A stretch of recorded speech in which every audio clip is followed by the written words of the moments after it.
Good morning বন্ধুরা। তো আজকে বানিয়ে নিচ্ছি সানডে, তো মার্কেটে যাওয়া হয়নি, চিকেন টিকেন আনা হয়নি, তো ডিম ছিল বাড়িতে, ডিম বানিয়ে নিচ্ছি। ডিম কারি করবো আলু দিয়ে। সব মশলা অ্যাড করে দিয়েছি, শর্টকাটে দেখালাম ভিডিওটাকে। সব মশলা যা যা লাগে, আদা রসুন পেঁয়াজ লঙ্কা সব, ধনিয়া পাউডার জিরা সব দিয়ে আলু লাল করে ভেজে রেখেছিলাম, এটাও দিয়ে দিয়েছি। দিয়ে এখন কষাচ্ছি, সুন্দর করে কষাবো, কষিয়ে তারপরে রান্না করবো।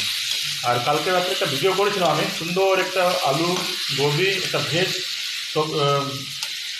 সবজি করেছিলাম আমি, সুন্দর একটা সবজি করেছিলাম, কিন্তু ভিডিওটা কী করে ডিলিট হলো আমার তো খুব খারাপ লেগেছে, আপনাদেরকে শেয়ার করতে পারিনি। আর আপনারা আমার ভিডিওগুলো একটু দেখুন, খালি দেখলে তো হবে না, লাইক কমেন্ট অ্যান্ড শেয়ার করুন, অনেক কষ্ট করে ভিডিওগুলো করি, তো প্লিজ সাথে থাকুন, সঙ্গে থাকুন। ভাতটা অলমোস্ট হয়ে গেছে, আর ছিল একটু ডাল, ডালটাকে রেখে দিয়েছি ফ্রিজ থেকে বের করে, বাস আজকে ডাল আর ডিম কারি। আর রাত্রে যদি কিছু করি তবে করবো। দিয়ে দেবো একটু কসুরি মেথি, আর দিয়ে দেবো গরম মশলা, আজকে গরম মশলাটা আগেই দিয়ে দেবো। এখন দিয়ে দেবো পরিমাণ মতো জল।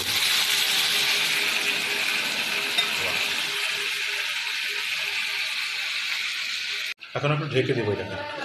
ওই জলটুকু আমি দিয়েছিলাম আলুটাকে একটু নরম করার জন্য, মশলাটাও বসানো হয়ে গেছে, আর আলুটাও আমার সেদ্ধ হয়ে গেছে, একটু সামান্য পরিমাণ মতো জল দিয়ে এখন দিয়ে দিবি ডিমগুলোকে সুন্দর করে। আমার ডিমের কারি কমপ্লিট আজকে। তো কেমন হয়েছে